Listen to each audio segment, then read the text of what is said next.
Happy Thanksgiving, y'all. I appreciate you being here. Go ahead, smash that like button, share this out with your friends. We're going to do a little bit different of a show today. It's going to be a little bit different. I do this every year.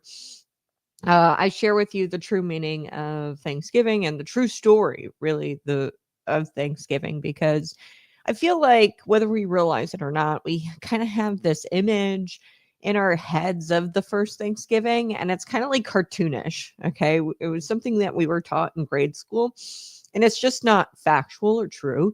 And this is one of those shows where I say archive it, save it, share it with your kids around the breakfast table this morning.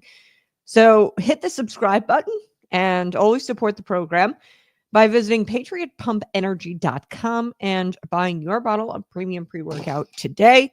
This is our fruit punch flavor. Absolutely delicious. And it's got 150 milligrams of caffeine in it. That is substantially less than your energy drinks. No sugar. It's really good stuff. All right, let's dig into today's show. So let's go back to the autumn of 1621. I will paint a picture for you in your head. There was a group of buckle-shoed pilgrims. Okay. They're very friendly, and they are perceived to be very friendly with the Indians. Okay. You think that this is a very friendly relationship, that they and the Indians, the pilgrims and the Indians, feasted together, and they had a successful autumn harvest. And, they were heralding their new friendship, and then a new friendship between two peoples. Well, that's not the truth, the actual truth of Thanksgiving. That is an image that has been baked into your skull since 5th grade. The actual history of the first Thanksgiving is nothing like the grade school story, and it is far more interesting and complex. So let's dig into the story of the Pilgrims first, shall we? So to do this, we have to go back to the early part of the 17th century. So the Church of England was under King James I, and he was persecuting anyone, killing people, hurting people, anyone who did not recognize the church's absolute civil and spiritual authority. Okay. And at that time, the church was the state. Okay. Those who challenged the church's authority, they would be hunted down and killed at the direction of the Church of England king, King James I. So there were people, separatists, who believed strongly in freedom of worship. They didn't want to be hunted down and imprisoned anymore. This was in the 1600s in England. Okay. And they didn't want to be executed for their beliefs and for their biblical interpretation. They didn't want to be subject to the priests or the spiritual figures of this church, big church, big C church. Okay, the church, the body of Christ, this was different. This was political. It was the state. Okay, essentially the government in the 1600s. Okay, and they didn't want any part of this, the separatists. So what they did, they first fled to Holland. Okay, and these were just separatists who liked freely worshiping, liked, not being hunted down and imprisoned for their spiritual beliefs and religious beliefs. And they enjoyed wooden shoes and they liked cheese. Okay, and they established a little community in Holland at first. They were there for about 11 years. Okay, but 40 of these separatists who liked the wooden shoes and cheese, they agreed to go on a perilous journey to the New World. So they had heard about it, and they wanted to go to this exciting new place that was developed. And they knew that they'd face hardships. They knew that it wasn't going to be easy. They were going to face hardship, folks, like you and I have never seen before in our lifetimes. When I say hardships, I mean I can't imagine what these people endured on the Mayflower. We're going to get there. We can't imagine. We are so far advanced right now. I'm sitting here sipping on a cup of coffee, enjoying, the walls of my home. It's warm in here. We could not imagine what they were facing back then. Okay, the hardships. We are far too advanced now. They lived in the 1600s. And if we were to tell them about flight travel, jets, they wouldn't understand what would be happening. Uh, okay, if you could tell them, oh, you don't have to make this treacherous journey, you can just get on a plane and be there in an hour. They would not understand it, and we don't understand the full hardship that really awaited them there once they got to the New World. But above all else, they didn't live for men. They already had proven that they didn't want to live for men. They wanted to live for God. They wanted to worship God according to their convictions and according to the Bible, the Bible. This Church of England, by the way, it was really, hey, don't read the Bible for yourself. Don't have this personal relationship with God. We'll tell you what kind of relationship you can have with God. That is the type of church that they fled from. Okay, so they wanted to worship God according to their own convictions and according to the Bible and live their lives according to the Bible. So they held their faith so dear to them in their hearts that they were willing to go to Holland, leave the church.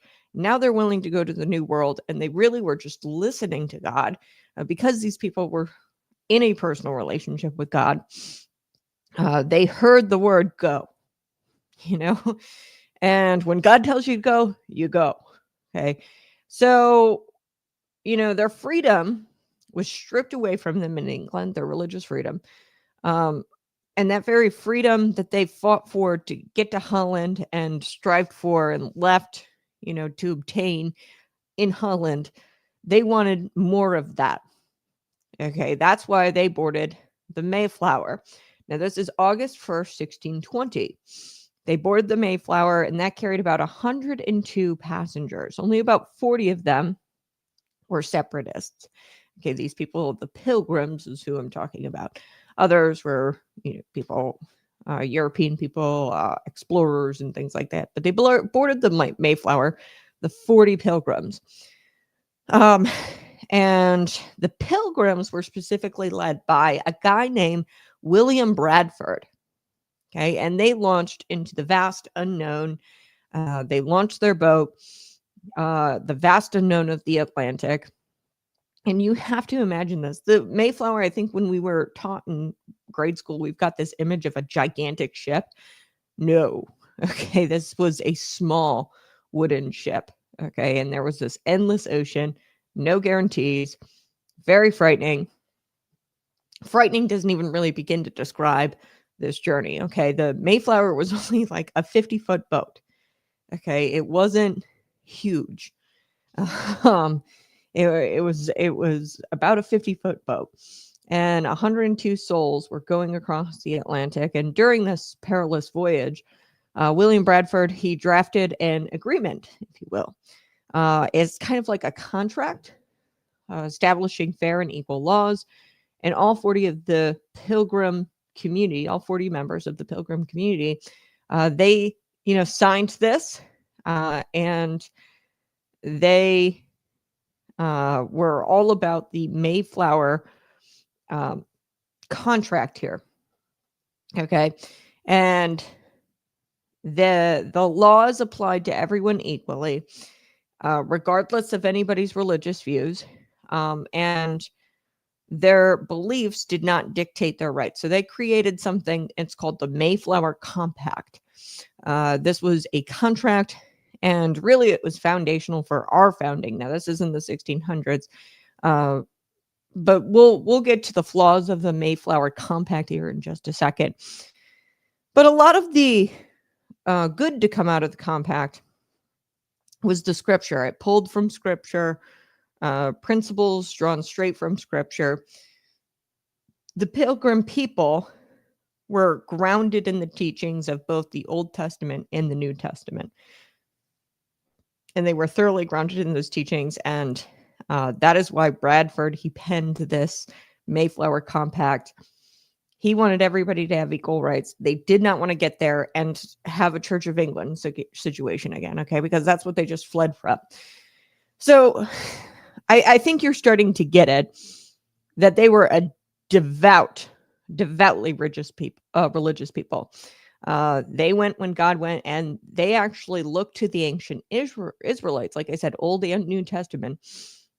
They looked to the ancient Israelites for their example, because the biblical precedents that were set forth in Scripture, because of the ancient Israelites fleeing slavery, they weren't really hesitant or doubting that their experiment here wouldn't work. Okay, they knew it would work because they were people of deep faith. They never doubted that they were going to get to the New World. Now, people died along the way. They didn't end up with 440, okay, but they never doubted once they got there that they would thrive. The journey was long. It was dangerous. They finally landed here in the New World, New England. Okay, that would be the Northeast today in November. Brr, it's pretty cold today. It's very cold today. And they landed there in New England in November. And according to William Bradford's journal, he talked about how they came upon a cold, barren, desolate wilderness. Okay, so they're kind of shocked once they get there because they've heard of the New World.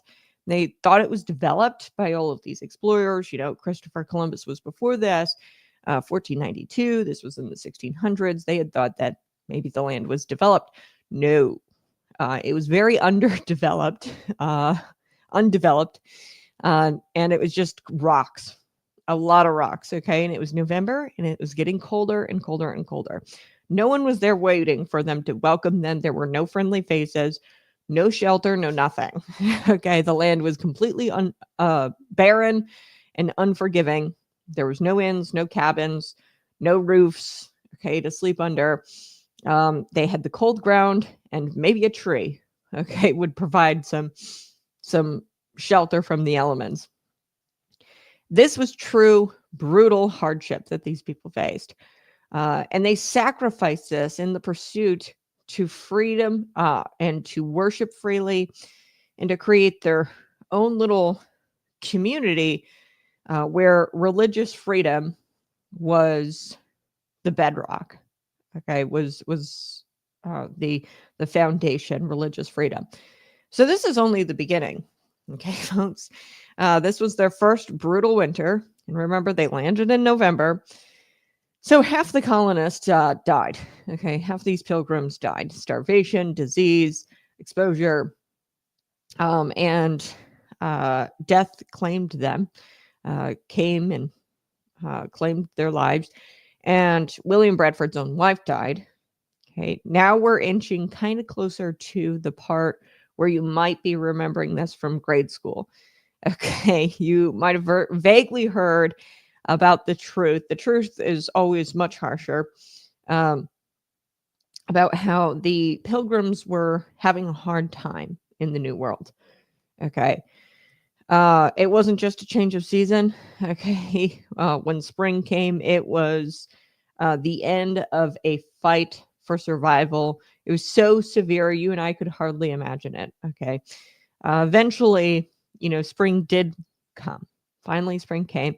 And that was the end of their fight for survival. Now, in grade school, this is the part where the Indians, the Native Americans, Squanto, right, steps in and they teach the Pilgrims how to live, how to plant corn, how to catch cod, how to find beavers for fur and use them for clothing, the beaver fur. I'm sorry, the animal rights vegans, the crowd is going to come after me, but I'm sorry, that's just a part of history. That's exactly how it happened.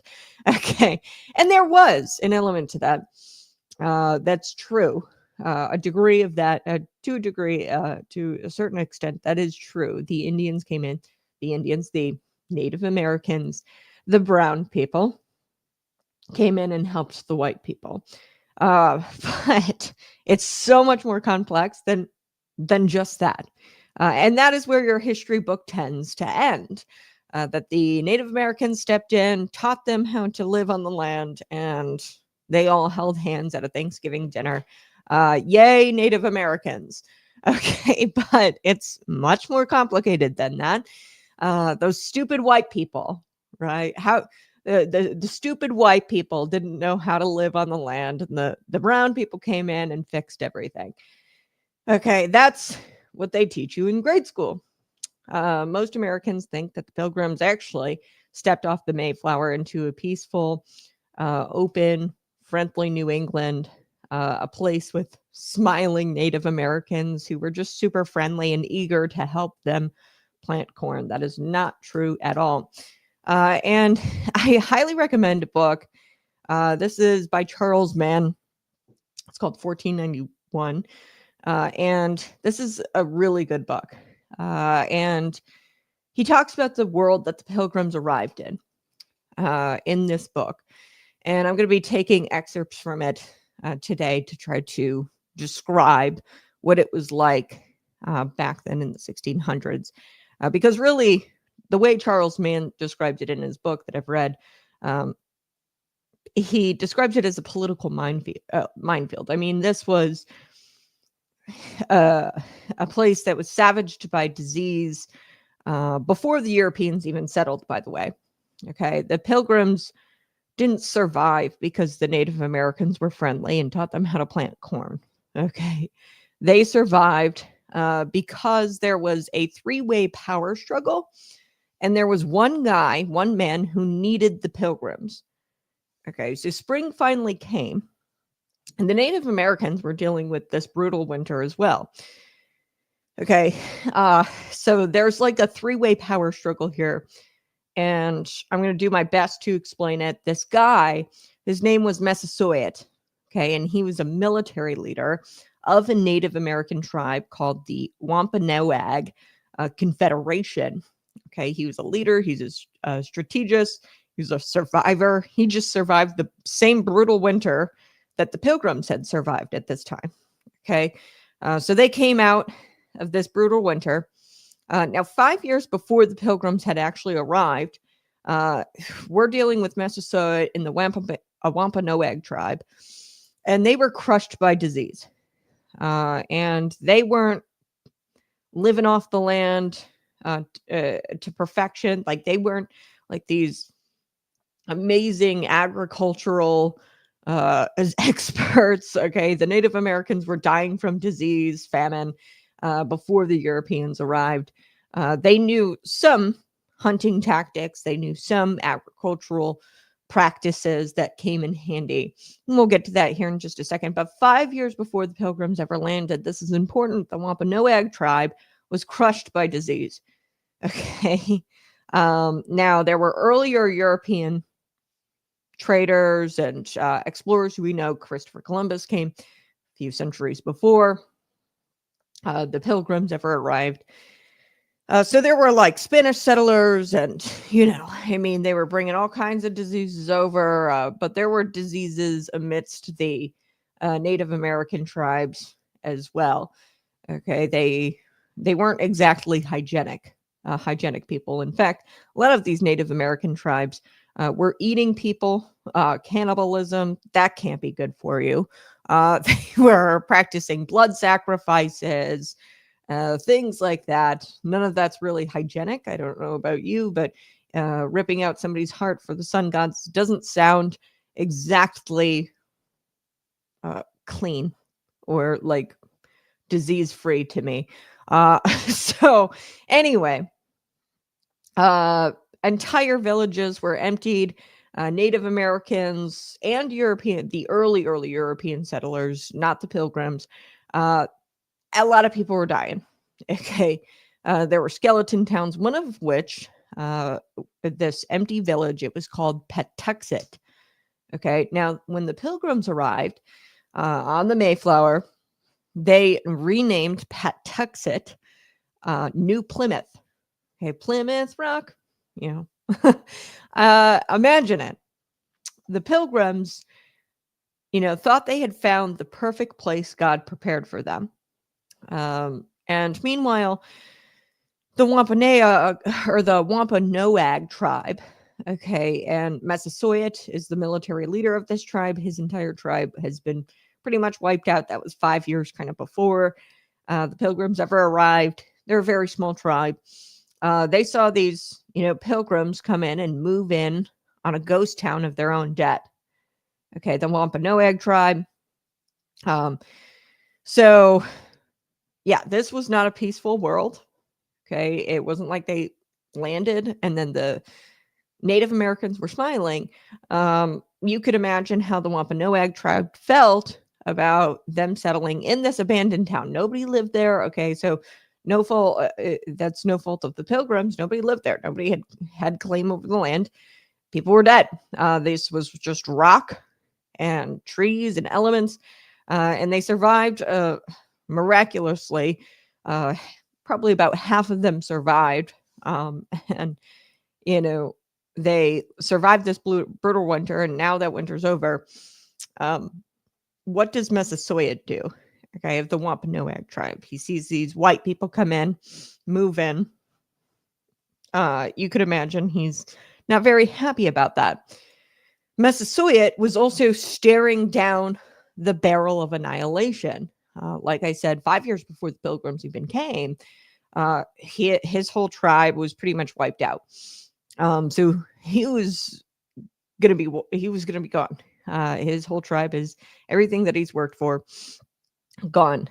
Because to the west of this tribe, this Wampanoag tribe, there was the Narragansett. Sorry, this is another tribe. Okay, to the west of the Wampanoag tribe, and they were longtime enemies of the Wampanoag, and they were touched by disease, but not to the extent that Wampanoag was. They were patiently awaiting, really, an opportunity to go in and war with this Wampanoag tribe, the Narragansett tribe. And I mean, it's incredible. The one thing, they knew some agriculture, they knew some hunting tactics, but there was nothing the Native American people knew more than human sacrifice and war. There was actually, this is fascinating. I was reading about Native Americans and some of their war tactics. What they would do when you're riding a horse, you can kind of like wrap your legs around the neck of the horse, and they would like go upside down and shoot bow and arrows and use the horse's face pretty much as a shield. I'll have to get you a picture because I'm not like describing it well. But that's like, could you imagine the strength and I mean the ability to fight? I mean, that's one thing the Native Americans had. Okay, so anyway, this warring tribe to the west of the Wampanoag tribe, they're going to come in at any moment. Okay, and Massasoit knows that. He's a military leader, a political strategist. So he feared complete destruction. Now, he made a choice that no other Native American leader probably would have made. Like I said, they were good at a couple of things. One being, hunting, some agriculture practices, human sacrifice, and war. So they could have, even with their small numbers, Massasoit and the Wampanoag tribe, they could have gone in easy and wiped out those 20 Pilgrims or whatever was left after that brutal winter. But they said, Massasoit said to himself, I'm going to let them stay. Now, why? Why would Massasoit, this military leader, capable of wiping out these white people who moved in pretty much on a grave of his people, why would he let them survive? Well, I'll tell you, he needed allies, okay? Because these goofy, awkward, bearded Europeans had something the Native Americans valued. And it's been documented. I mean, the Native Americans thought that their hair was like straw. They described their eyes as tiny. They were pretty racist. Okay. The Native American people, they thought they were goofy, awkward, and this has been documented. But there was one thing that the Native Americans really valued, and that was the Pilgrim stuff. Okay, the copper kettles that they brought over. They brought over glass beads and steel knives, metal tools. And to quote Charles Mann out of his book, he says, letting the Europeans stay was like discovering a dingy kiosk that traded, expensive electronics in exchange for your old socks. So the Pilgrims really needed agriculture practices. They really needed hunting skills and beaver fur because they were dying and they needed the necessities. They had all of this, the copper kettles and, things that weren't necessary for survival. I mean, you can, argue that a copper kettle comes in handy, but they weren't great at survival. They had all this cool stuff, but they didn't have the basics. Okay. So what would happen would be the Native Americans would come in with, some fur, and they'd do some trading. They'd trade some fur for, some nice big metal tools or steel knives. And they were pretty much getting like an iPhone for old socks. Okay. So that was the way the trade kind of went down, and why Massasoit really wanted them to stay, because a lot of that stuff could help them in war with the Western tribe that was eyeing them down and looking to completely annihilate them. So the natives didn't applaud the Europeans. They tolerated the Europeans because they were convenient. The Pilgrims, they were convenient and they needed allies. So this is the real New England. Okay, this was not peaceful. It was not kumbaya. It was political. It was strategic. Okay, so Massasoit needed help, but he didn't trust the Pilgrims. Okay, and the Pilgrims didn't trust him either. So what he did, Massasoit, he sent 2 interpreters to their settlement. Okay, the first one was Samoset. Okay, he was trustworthy. The second interpreter is the guy you might have heard from your history books. His name was Tisquantum, also known as Squanto. Okay, and this is where the American textbooks kind of skip over the truth or blatantly omit the truth. Squanto was not a loyal friend to the Pilgrims from the beginning. We're told in our American textbooks that Squanto was a nice Native American, smiling Native American who taught them to plant corn and taught them how to plant food. Okay, he was not a loyal friend of the Pilgrims. He was a very screwed up, broken man. Okay, this guy was carrying trauma, the trauma of loss none of us could have imagined. Only a few of us could probably imagine the type of loss and trauma that this guy has gone through. So to Squanto, a little bit of his backstory because it's important. He was captured by some British sailors. Okay, so after Christopher Columbus sailed the ocean blue in 1492, that really sparked a lot of explorers coming over here. Christopher Columbus really came to spread the gospel and Christianity. That was in a primary motive of Christopher Columbus. Later, he was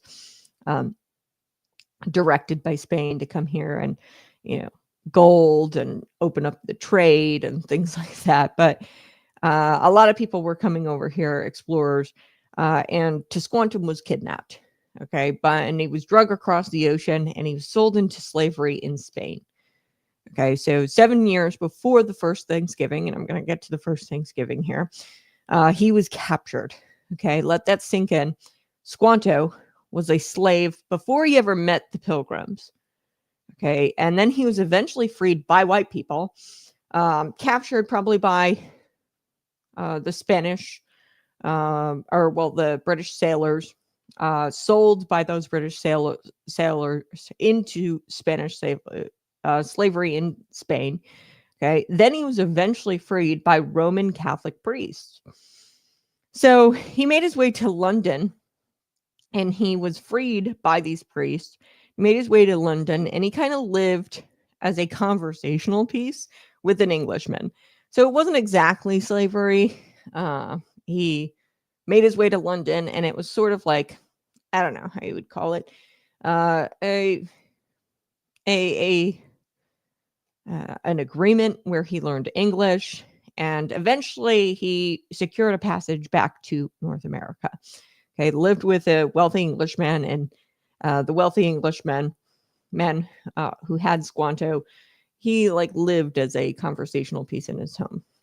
It was probably like a semi servant type deal.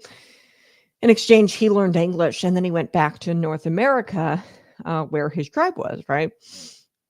And when he returned, he found that every single person in the Patuxet tribe, okay, was dead.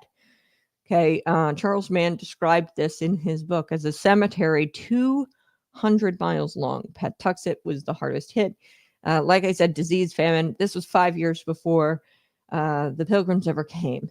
Okay, to Squanto, had gotten back to North America and found his entire family had died. And he returned to a world where his culture, his family, his relationships, everything had been annihilated. So he went to the Wampanoag tribe out of pure survival. And he went to Massasoit for survival. Now, Massasoit didn't trust him. And, usually in a situation like that where you approach a military leader of a Native American tribe and you are of a separate Native American tribe, particularly one that was annihilated, it was odd that Massasoit had welcomed him into the tribe. Now, he didn't trust him. So he actually enslaved Squanto, something close to house arrest, but he wanted to keep Squanto around because he thought it was fascinating that he spoke English. So this is the tragedy of Squanto. We don't hear about his trauma in school, and really it's because his trauma led to him being a complete dirtbag. Okay, which is the case. This is human tragedy. This is the human tragedy behind the Thanksgiving myth, that Squanto was like a smiling face. No, he hated his life. He was a slave in his own Native American tribe that he had to flee to survive with Massasoit. And yeah, he was not a happy fella. And typically, unhappy fellas do bad things. Okay, so this was a guy who was rejected by both worlds. Okay, he was sold into slavery by these British sailors in Spain, and then eventually the Roman Catholic priests freed him, and then eventually he made it back to North America, and he's just trying to find purpose here in the ashes of his life. Okay, I took a little detour from our boy, or to our boy Squanto. Now, on November 22nd, 1621, Samoset and Squanto, they entered the Pilgrims' village. Okay, and they talked for about an hour. Now, he decided to let them stay, the Pilgrims, Massasoit, but he didn't trust the Pilgrims. He didn't go in there right away and kill them all. He had sent the two interpreters, Samoset and to Squanto, to go speak with the colonists, and they spoke for about an hour. Okay, and I don't know, and this is where history kind of gets blurry. This happens. I don't know exactly what happened with the interpreters and the Wampanoag tribe in Massasoit. Okay, he definitely needed allies, and he wanted the Pilgrims to stay. Now, I don't know if the two interpreters here, Squanto and Samoset, had given some sort of signal or something, but ultimately what happened was insane. Massasoit, I don't know if he had a prearranged schedule and he was planning to attack in some sort of way, take over the camp and take the Pilgrims and, force an allyship. That's what I'm thinking happened here, was this force of an alliance to happen, because he had decided he wanted them to stay. That's why he sent the interpreters. And I don't know if they were negotiating and then something, went astray in the negotiations, and then Tisquantum and Samoset signaled. But in any case, Massasoit and the rest of the Native American party, the Wampanoag tribe, Indian tribe, they appeared at the crest of the hill without warning. They did not tell the Pilgrims they were going to fight. They appeared at the crest of the hill on the south bank of the creek, and it ran through the Pilgrims' camp. Okay, this creek ran through the Pilgrims' camp. Now, alarmed, of course, by this sudden entrance, they were just talking with interpreters and trying to negotiate some sort of alliance. Okay. And then all of a sudden, who's that? Oh, it's the Native Americans. They're coming in and they're attacking us.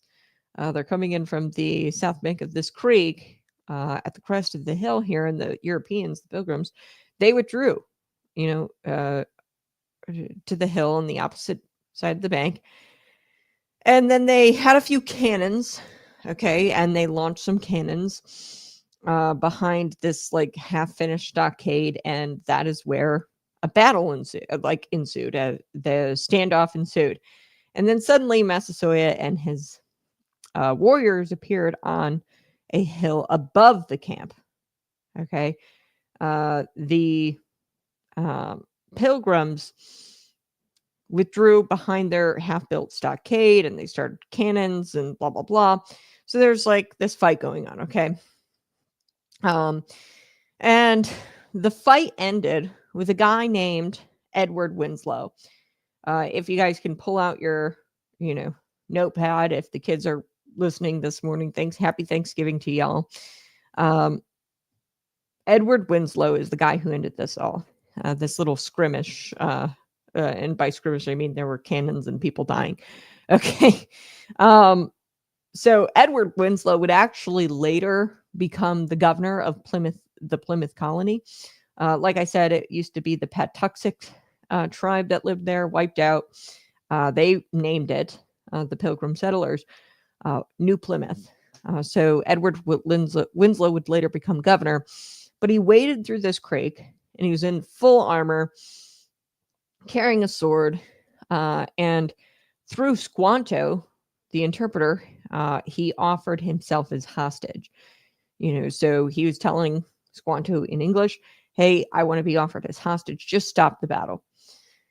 So Massasoit accepted this, Edward Winslow, as a hostage, and with Squanto and about 20 of his men, they crossed over the creek into the Pilgrim settlement, and they stopped warring with the Pilgrims at this point. Okay, so this kind of put an end to it, the hostage deal.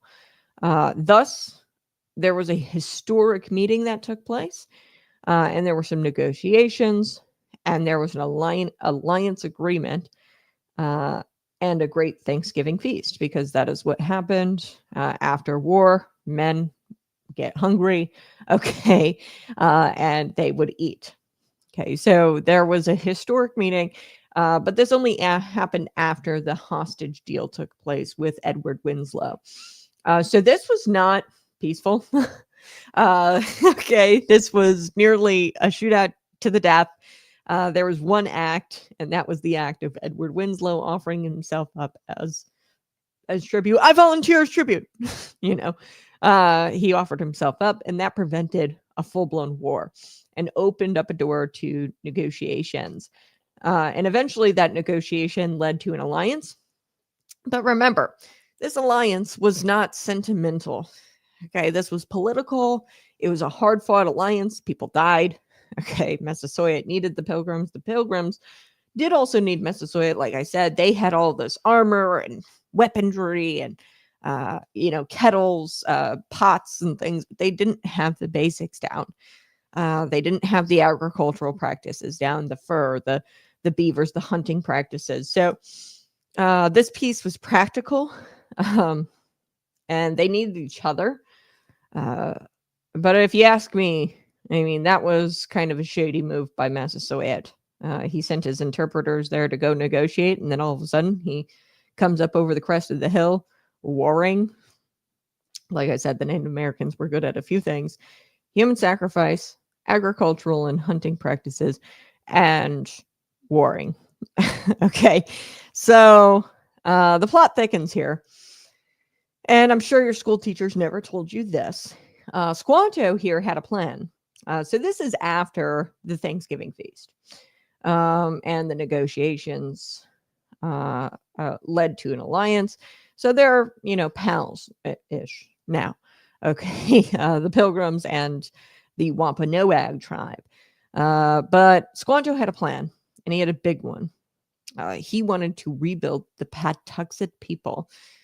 He wanted to rise to power. He believed that he could manipulate both the Pilgrims and the Wampanoag tribe into getting him into manipulate them into allowing him to rise to power above Massasoit. Okay, he wanted to be the leader of it all, and he wanted to rebuild the Patuxet people. So in 1622, a year after the whole war and the negotiations kind of happened, Squanto told the Pilgrims that Massasoit, was planning to betray them and their negotiations. And Squanto had actually said that, that Western tribe, the Narragansett, I think I'm saying that wrong, but it was that Western tribe, an enemy of the Wampanoag tribe. Squanto came up with a lie, I think. I wasn't there, but he came up with a lie that Massasoit was going to team up with this enemy tribe and take out all the Pilgrims. Okay, and he tried to provoke the Pilgrims into attacking Massasoit. You see what Squanto was doing here? He was manipulating both sides. So he tried to provoke the Pilgrims. And this is where you start to see that peace that they came to. And that peace wasn't really exactly strong in the first place, because it started out with them sending interpreters, and then all of a sudden war, almost a full-blown war breaking out. And then the Pilgrims having to offer a hostage in order just to have some talks here. This peace was fragile. And this is where you start to see that fragile peace start to crack and cave in. So smash that like button, subscribe to the channel. Happy Thanksgiving. Happy Thanksgiving to y'all. Oh, you guys are the best. We're going to be right back. I'm going to take a quick break, but you're listening to Conservative Cat. We are digging into the true story. The revisionist history teachers will not tell you this. The true story of Thanksgiving. I'll be back.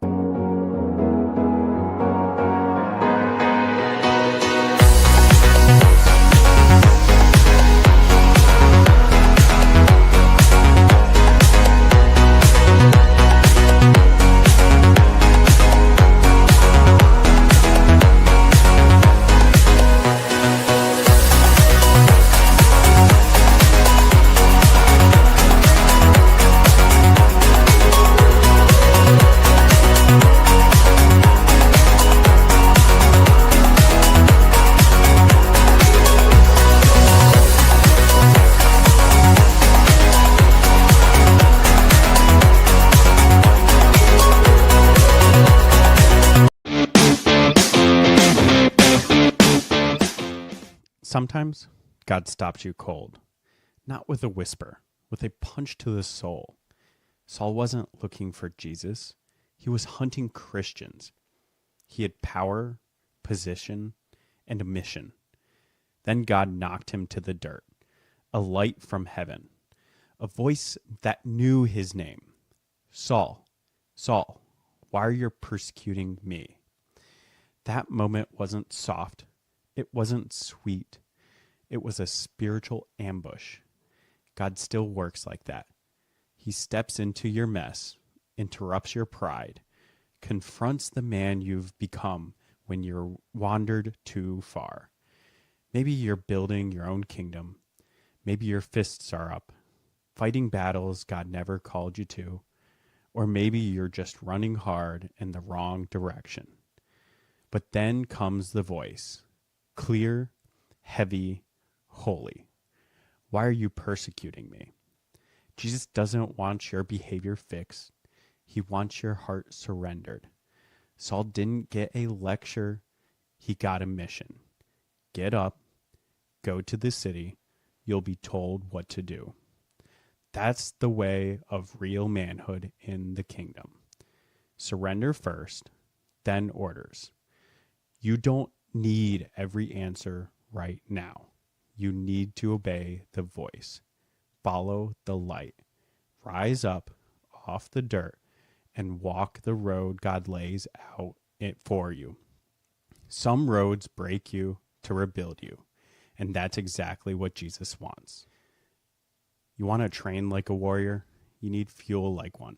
Patriot Pump is clean, powerful pre-workout that won't let you quit halfway. Just like the mission God gives you, it's not about the hype. It's about the grit. Fuel up, lock in, get after it. Hey, go ahead and smash that like button, share this out with your friends. I so do appreciate you being here. Subscribe to the channel. Happy Thanksgiving. I do this every year. I like to tell you about the true story of Thanksgiving because I was never told the true story. I had to do all this research myself. I read Charles Mann's book, 1491. It was a great book, great read. And I had to do all this digging myself. We shouldn't be doing this to our children, telling them this revisionist history that the Native Americans swooped in and saved the Pilgrims. That is not at all how it happened. We were just talking about Massasoit and the Narragansett tribe and them coming together and betraying the Pilgrims after the negotiations, which wasn't true. This was completely fabricated by Squanto because Squanto believed that he could rise up in power and elevate himself above Massasoit. After these negotiations happened after this battle, they came together for a Thanksgiving feast, which was very common after wartime, where men would get together and eat after war. That's just what would happen. Okay. And this act of war was sort of, out of nowhere. They sent interpreters. The Wampanoag tribe at the direction of Massasoit. Squanto was an enslaved member of the Wampanoag tribe, and he sent his interpreters there to go talk to him. But then all of a sudden, there was like an ambush. So I think you're up to speed. But Squanto, tried to provoke the Pilgrims into attacking Massasoit and the Wampanoag tribe, and tried to get them to believe that they were going to betray the negotiations. So this was a very fragile peace. Squanto's plan here failed. Thank God. Okay. But when Massasoit found out that Squanto was trying to pit the Pilgrims and the Wampanoag tribe against each other, Massasoit demanded Squanto be handed over for execution. So at this time, there was negotiations. Squanto, I'd imagine, was given to the Pilgrims for help to try to get the Pilgrims, to a place where they had good agriculture and hunting practices. And that's true. Some of that's true, what you're taught in grade school about Squanto helping the Pilgrims. It was all part of negotiations after a full-blown battle happened. But the Pilgrims refused. Okay. They did not want Squanto to be handed over to Massasoit for execution. Don't know why, but it was probably their faith that had something to do with it. They didn't want to see Squanto die. Probably saw that Squanto was a very broken man. We kind of went into Squanto's background a little bit. He was sold off into slavery to the Spanish by British sailors who were there prior to the Pilgrims. And eventually, Roman Catholic priests bought his freedom. Then he made his way to London, lived with an Englishman, learned English, came back to North America, found out his entire family was wiped out. He was very upset, very broken. So I'm imagining here that the Pilgrims refused to give Squanto over because they saw that Squanto was a broken man. And their faith, they were devoutly religious people. We established that earlier, the Pilgrims. Their faith is what ultimately showed Squanto mercy. But Massasoit, he wasn't a Christian. Okay. He was not very happy that he wanted Squanto to die. And he wasn't happy with the Pilgrims. And right then and there, he cut off trade with the Pilgrims because he wouldn't give them Squanto, or him Squanto. He wanted Squanto to die. And really, the cutoff of trade, it led to the colony dealing with, starvation. And Squanto essentially was under Pilgrim guard from then on. Okay, he died, shortly after this whole ordeal where he wasn't given up for execution during a diplomatic mission. So this is a very complex, tragic figure, Squanto. Okay, he is definitely more human than the revisionist school teachers make him out to be.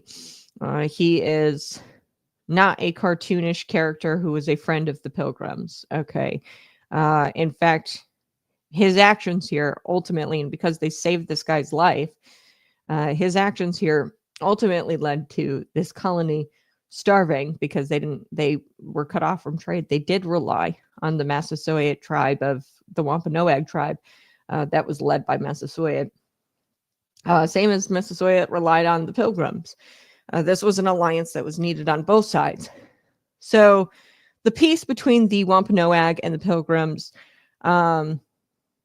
lasted. So eventually he died, and I think that there was some sort of form of peace still. There was just trade, okay, that was cut off. And it kind of led to the Pilgrims, starving. But ultimately, everybody was all right. Okay, they weren't warring with each other. Just was no trade between the Wampanoags and the Pilgrims after the Squanto ordeal. So there was peace for 50 years. Okay, and in 1675, okay, when Massasoit's son launched a war that engulfed all of New England because Massasoit's son was a dirtbag. Okay, he launched a war, engulfed all of New England, and who won ultimately in this war was the Europeans. Not because the Europeans were superior, but because there was a lot of disease that devastated the Native American populations, and that's ultimately what won this war. Like what faction was going to die first from the diseases? Okay. And as I told you before, the Native Americans, they weren't exactly the most hygienic. European culture didn't, these were Christians, okay, Pilgrims. They liked cheese and wooden shoes.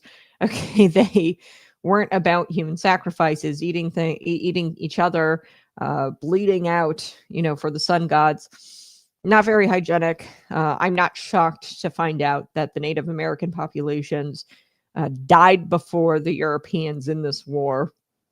Really launched by Massasoit's son, who's a complete dirtbag. I'm not surprised to find out that the Native Americans lost because of their. I'd imagine they weren't exactly hygienic. So the Narragansett,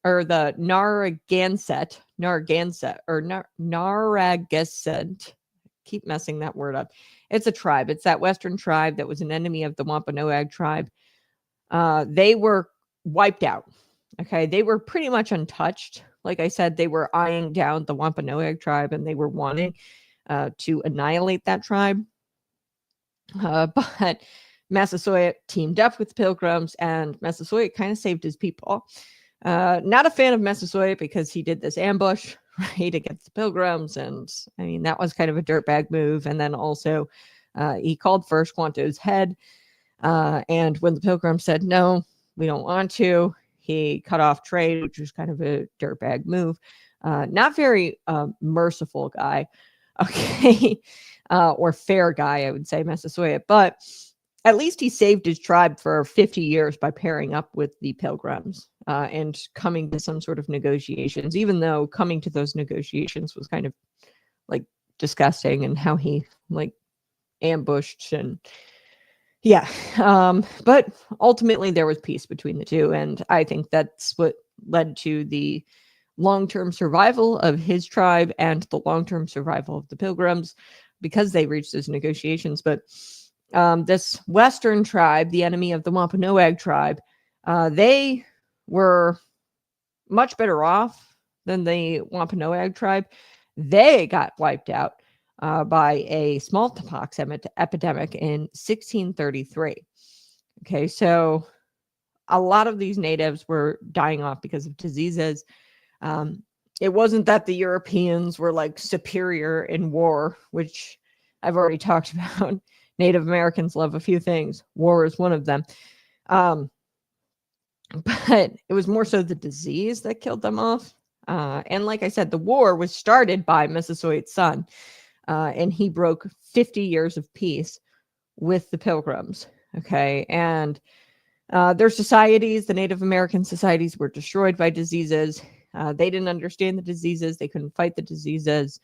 And it was a real tragedy and a collapse, really, of the Native American people. So here's what we know. A bit of review for you, if you will.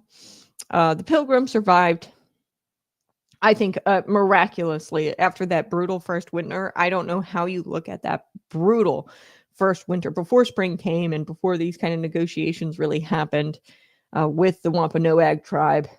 They survived this brutal winter, and I don't know how they did it without the hunting practices and agricultural practices worked out in these negotiations with the Wampanoag tribe in exchange for things like what we would say is an iPhone today. Okay. Kettle pots, knives, metal tools. That's what the Wampanoag tribe got in exchange. But it was a miracle that these Pilgrims survived that first brutal winter. And really, I think it was God's divine hand over their lives. And he wanted Christianity to be brought to the West. He wanted these Pilgrims to survive. And they did. Ultimately, they came out at the end of that war started by Massasoit's son 50 years after peace with the Native American tribes. They came out victorious, and a lot of the Native Americans were wiped out. Not because the Europeans were better fighters, definitely not. But they arrived, the Pilgrims, to a land that was kind of ravaged by plagues anyway.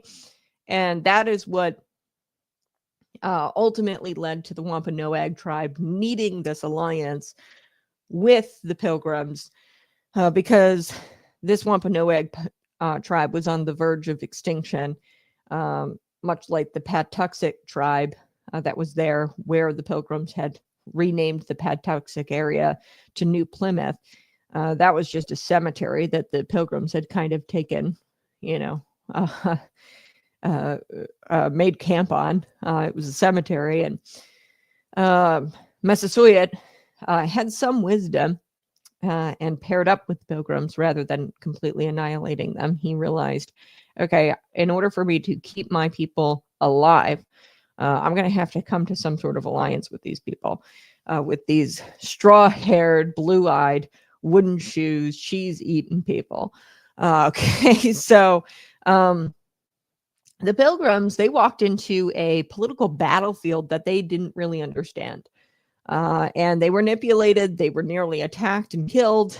Then they were nearly starved after they wouldn't give up Squanto in this execution deal, because Massasoit wanted him executed for his betrayal. They were nearly destroyed, these Pilgrims, on multiple occasions. Okay, that first battle that ultimately led to the Thanksgiving feast.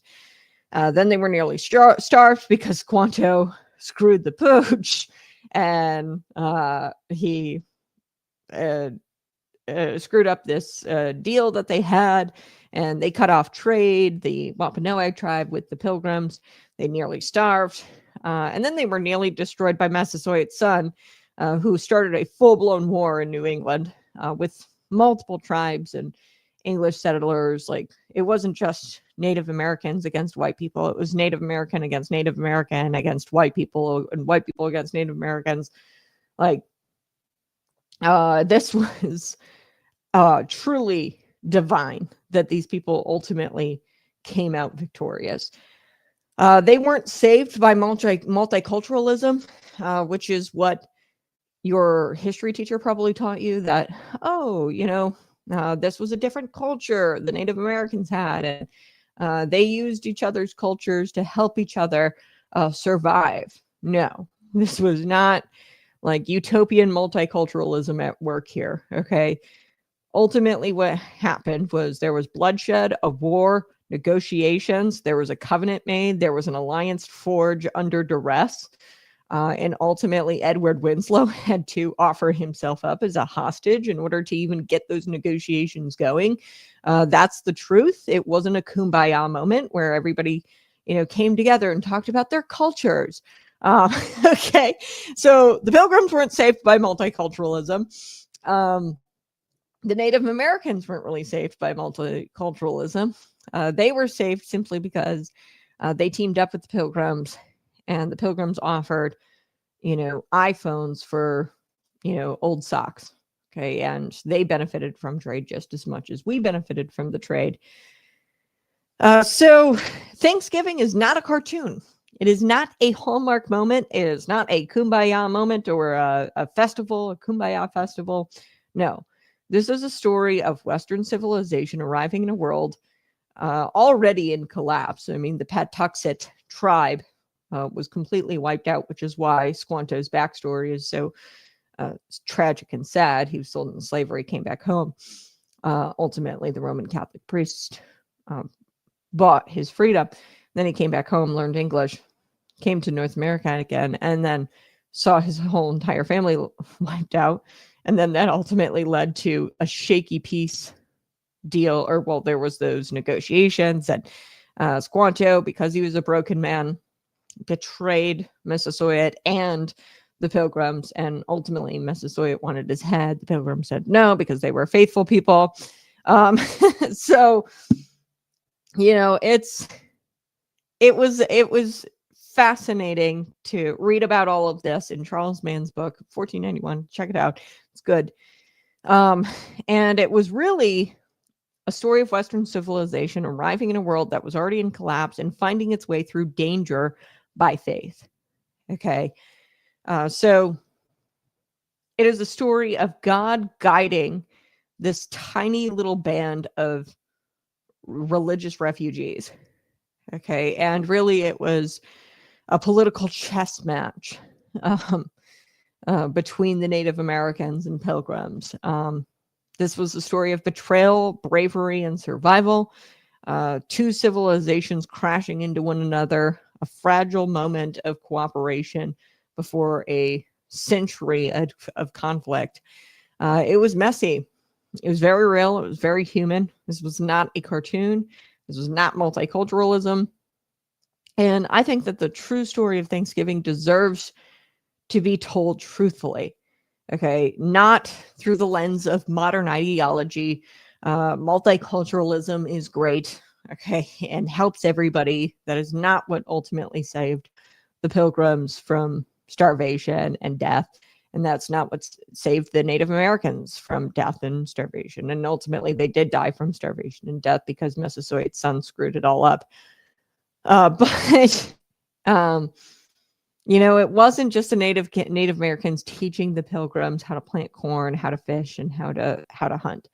Okay, this was a colony that prospered only because of these trade deals that happened, and there was a negotiation and war, and blood was shed. And like I said, the Native Americans knew a few things. One of the things was war, and that negotiation, that covenant,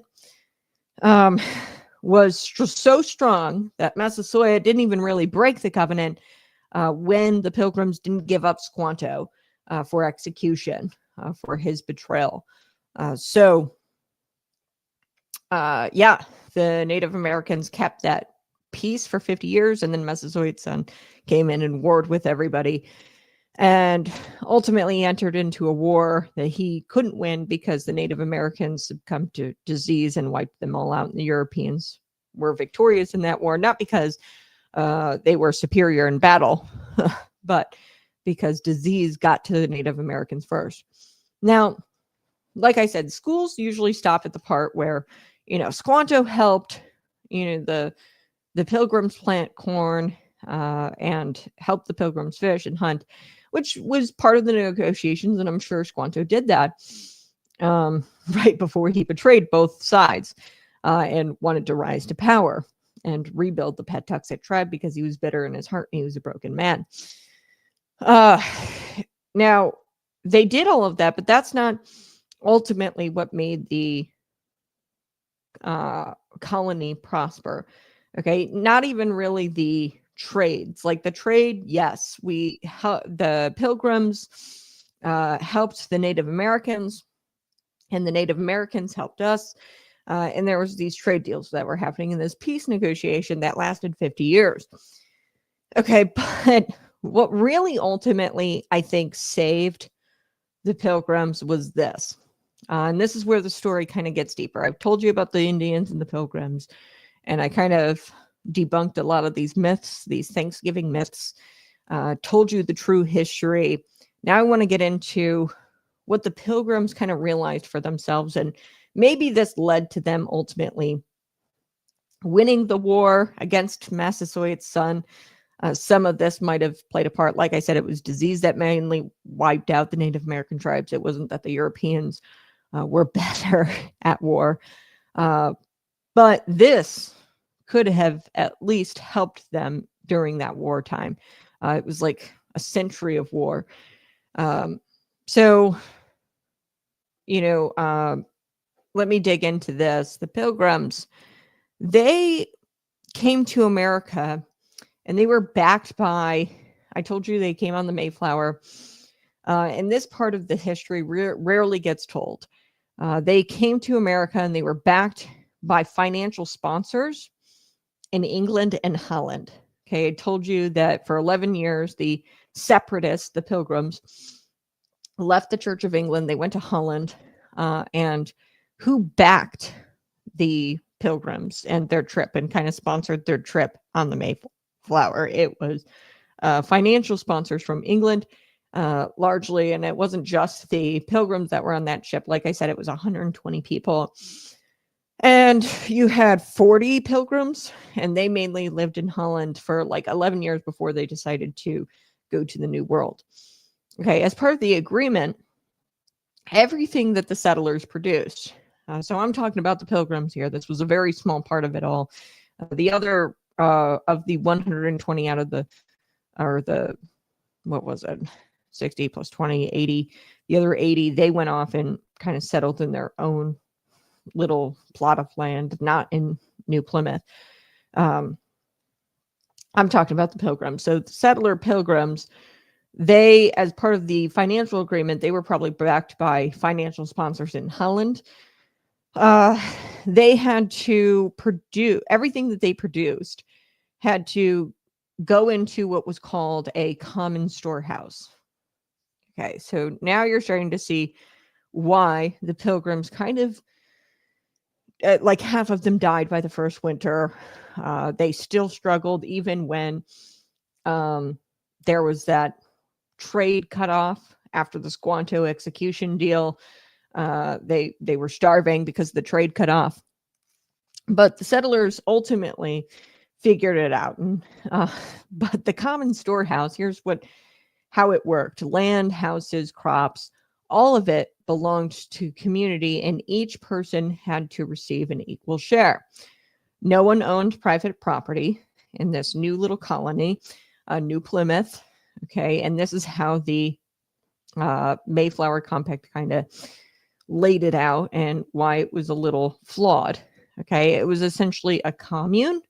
The colony was living on a commune, and it was the early form of collectivism. And I don't think that we needed the negotiations really with the Native Americans. The Pilgrims didn't need the negotiations with the Native Americans had they figured this out earlier. Okay, that collectivism does not work. So Governor William Bradford, like I said, he was the leader of the Pilgrims on the Mayflower. He eventually realized that this system was failing, the collectivism system, where they would, were sponsored by these sponsored by these financial sponsors in Holland, and then they essentially had to produce everything they produced went to a common storehouse, land, houses, crops, and nobody really owned anything. And Bradford said, well, this is failing. Okay, with no personal ownership, there was no motivation to work. The strongest and most capable men saw no reason to labor, and they didn't want to labor for the benefit of others without reward. Okay, and resentment sort of grew out of this system of common storehouse is, what it was kind of called. They produced everything and then it all went to the commune. Okay, nobody really had their own thing. And very capable men didn't want to work as hard as, the non-capable men, or, there was no real incentive to work for the benefit of others without a reward for themselves. So Bradford described the result as confusion, discontent, and a sharp decline in productivity. Okay, so the first harsh winter that they had really killed off the almost the whole colony. It was half the colony. And collectivism just kept making things worse. Okay. So Bradford, he actually scrapped this whole system. So I told you about the relationships with the Indians and everything like that, and the Pilgrims. But this is a part of the story that rarely gets told, and it's so important because before socialism was even a word, Bradford realized how bad socialism actually is and how socialism sucks, and he scraps the whole system. And what Bradford did, William Bradford, he assigned each family in this New Plymouth, what was known as Pawtuxet, he assigned each family their own plot of land, their private property, and allowed them to manage it as they wished. Okay, suddenly, you had productivity exploding, and people worked harder, they planted more, and prosperity really took hold. And this idea really didn't manifest to its fullness until that deal with Squanto kind of happened, where they refused to give Squanto over for execution to Massasoit, and then they cut off trade. Okay, the Wampanoag tribe, and they were starting to starve.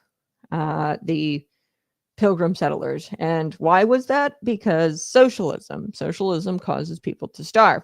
And this whole thing of collectivism, because it results in a sharp decline of productivity. So Bradford, he scrapped it. And people started to work harder. They started to plant more. And prosperity started to really take hold. And Bradford wrote that the change, quote, made all hands industrious. So producing far more food than ever.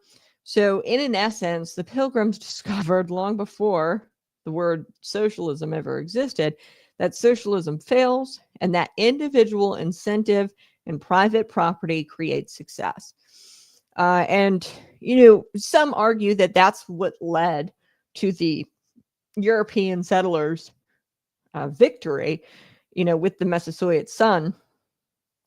He launched a war all along New England, included Native American against Native American, the European against Native American, European. The Europeans ultimately lived out of that war, and the Native Americans died. And it was largely due to diseases. Like I said, the smallpox epidemic wiped out the entire Narragansett tribe, which was once a powerful tribe, more powerful than Wampanoag, and was, strong in the 1620s. But some would argue that the Pilgrims discovering that socialism sucks actually is what led to their victory, because they were able to, and the Native Americans were also operating on a commune socialism type level, like Massasoit. Like, come on now, folks, he was probably requiring all of the resources be brought to his tent, and then he'd divvy it out. That's how collectivism kind of works. And that's what the Pilgrims were doing, but they abandoned that under William Bradford's leadership. And they discovered that private property creates success. Individual incentive creates success.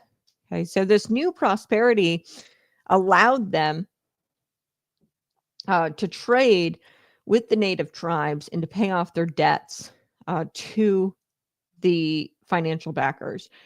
Okay, or allowed them to not rely on that trade with the native tribes.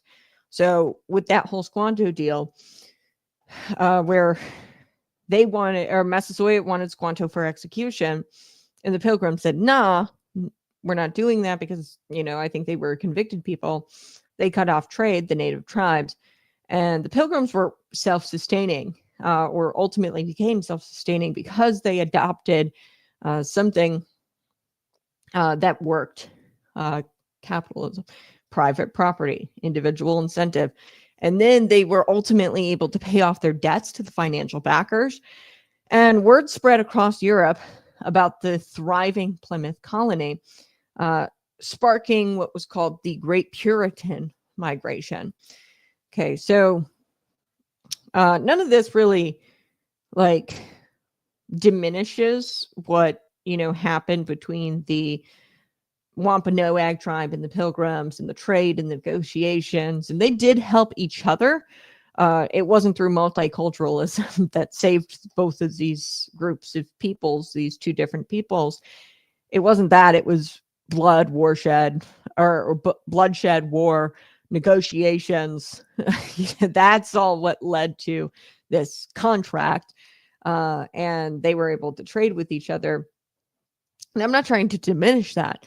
But ultimately, what led to the long-term, or the longevity of the European people, of the Pilgrims, was this switch from collectivism to individualism. That is ultimately what saved and set apart from the Native Americans, the Europeans, and why they were ultimately victorious when Massasoit's son began warring with all of these various tribes, okay, and the Europeans. Okay, so yes, the Native Americans played a crucial role. Squanto helping plant corn. Sure, he did that right before he betrayed everybody and kind of disturbed the peace that was struck after this big war happened in the Thanksgiving feast. Not diminishing any of that. That is a really cool part of history. But I think that this is even cooler. The Pilgrims realized we don't need the Native Americans. They just cut off trade because we wouldn't give them Squanto for execution. How are we going to do this on our own? And they figured it out. So Squanto, like I said, he was captured, sold into slavery, freed, taken to England, learned English, eventually returned to the New World. He taught the Pilgrims very essential survival skills due to this contract that was reached after this battle that happened, that Massasoit launched against the Wampanoag tribe, launched against the Pilgrims, and sort of an ambush. But he taught them survival skills, Squanto, and he helped them negotiate peace. As an interpreter, he didn't do that out of the kindness of his heart. He was told to do that by Massasoit and the Wampanoag tribe, because remember, Squanto was imprisoned and was a slave to Massasoit, okay, because he didn't trust him. But he wanted him around because he spoke English. He thought that was kind of cool.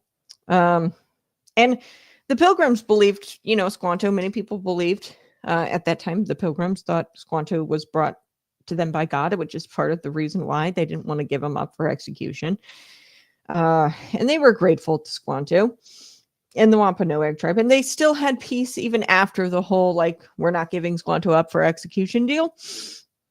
They had peace for 50 years prior to Massasoit's son rising to power. But I would really argue that the prosperity that the colony experienced maybe wasn't so much that, and was maybe more them abandoning the collectivism and getting productivity up through individualism. Okay. So I think it really came from abandoning collectivism and embracing private property, personal responsibility, and individual incentive. And that's ultimately what made the Pilgrims thrive. And the longevity of the Pilgrims' prosperity. I would make that argument. So this is much more deeper than maybe your school teacher ever taught you. This is often the forgotten story of Thanksgiving.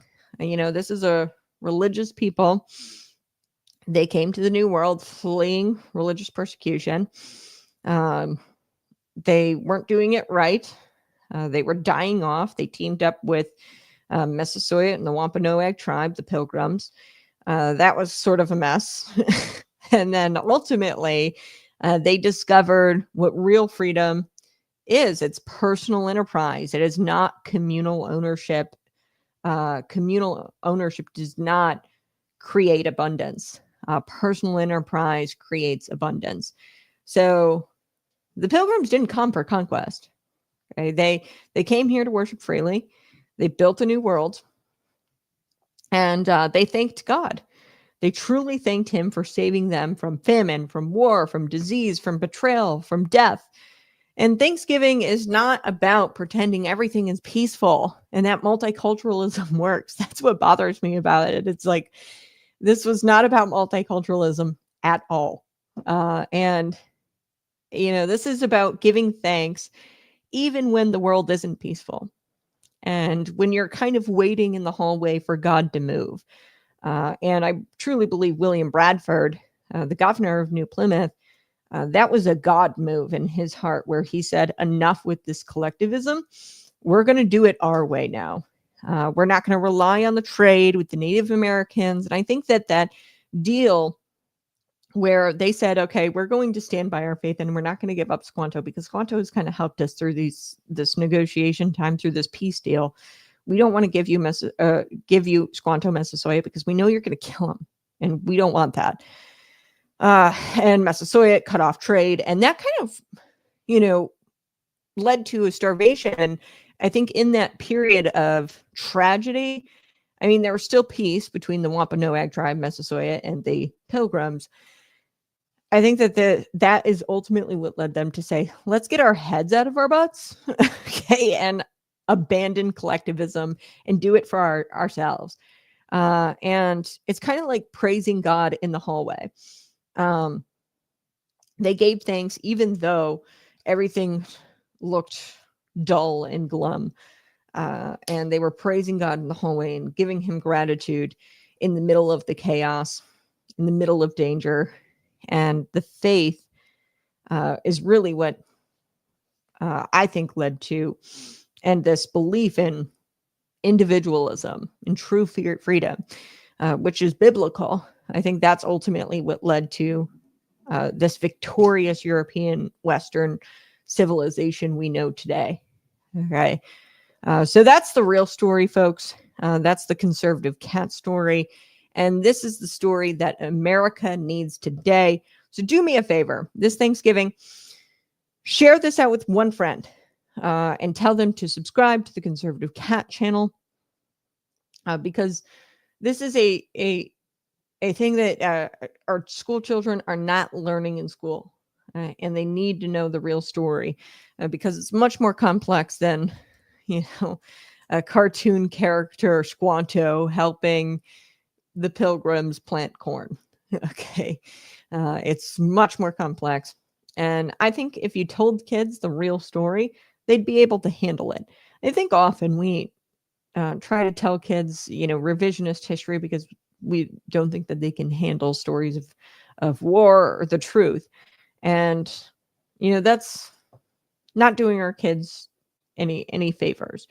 So subscribe, enjoy the rest of your day. I am so thankful for you. I can't even begin to thank you for the subscribing and for the support of the program through patriotpumpenergy.com, promo code conservative cat, the super chats. I can't even begin to express my gratitude for your faithful viewership. And I appreciate it. We're just trying to be a voice for the voiceless here at the Conservative Cat Show and try to provide you the truth. I appreciate it. Have a great day.